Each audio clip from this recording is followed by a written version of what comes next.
Okay, so something amazing happened yesterday, and Tesla finally released true full self-driving. This is unsupervised full self-driving. A Tesla vehicle, a Model Y, drove itself from the factory to a customer's home. It went on side streets, it went on the highway. This was real full self-driving. No one in the car, no supervisor. We don't know if there was a remote supervisor or not. They didn't say it was. But this is what we've been waiting for. So if you're an FSD aficionado, the Robotaxi was probably a little bit of a letdown, because honestly, who cares if there's a supervisor sitting up there?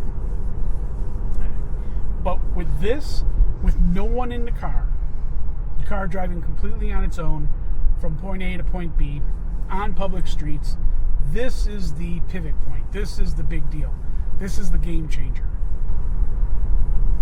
Full self-driving, unsupervised full self-driving. So let's redo that. Unsupervised full self-driving has potential to change the world. It's more than just, I like to drive. Why would I have a computer drive my car? Because I like to drive. That's a very, very, very small part of unsupervised full self-driving. But really, and even replacing Uber or rideshare, basically, that's a small portion of the potential for for unsupervised full self-driving. I mean, it's interesting.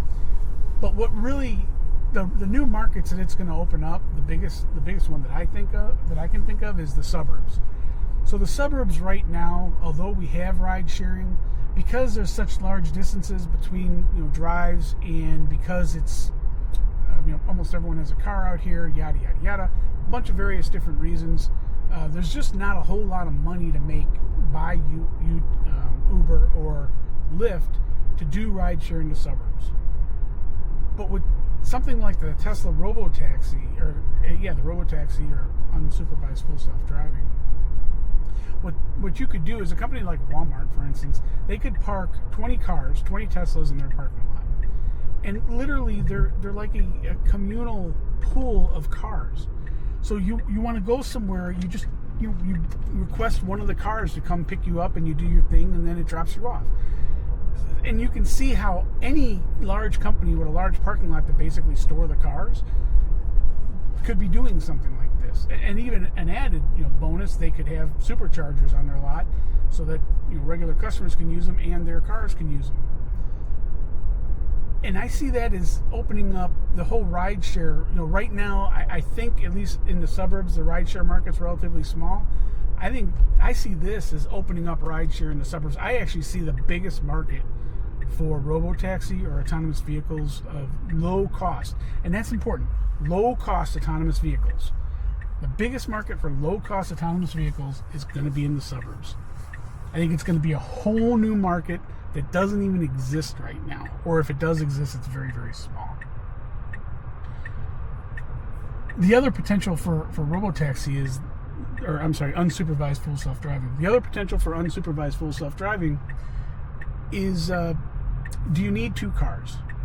Okay, a lot of people, again, in suburbs, a lot of people in the suburbs, they have two cars. It's a husband and wife, and they both have to go to work, so they need two cars.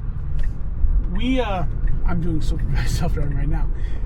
The question is that needed? So you can see person A goes to work and then literally just sends the car back home.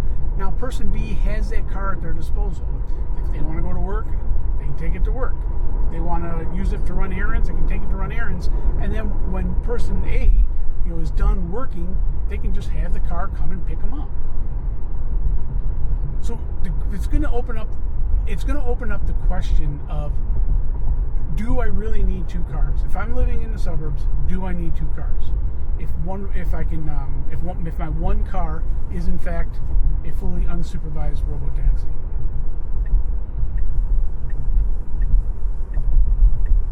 And what else did I tell Kira yesterday?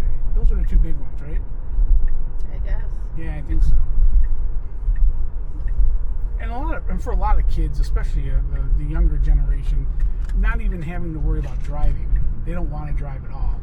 So again, it opens up, in the city, that's easy to do. A lot of people in the city don't have cars. In the suburbs, you really need a car, because you need a car to go anywhere. And again, it's just a thing. Maybe it's a suburban thing. I don't know. Maybe it's a city thing. But I don't particularly like driving in a car with someone else, a stranger. I don't like particularly driving in a stranger's car. But something like a Robotaxi, I'd have no trouble with that. No trouble at all.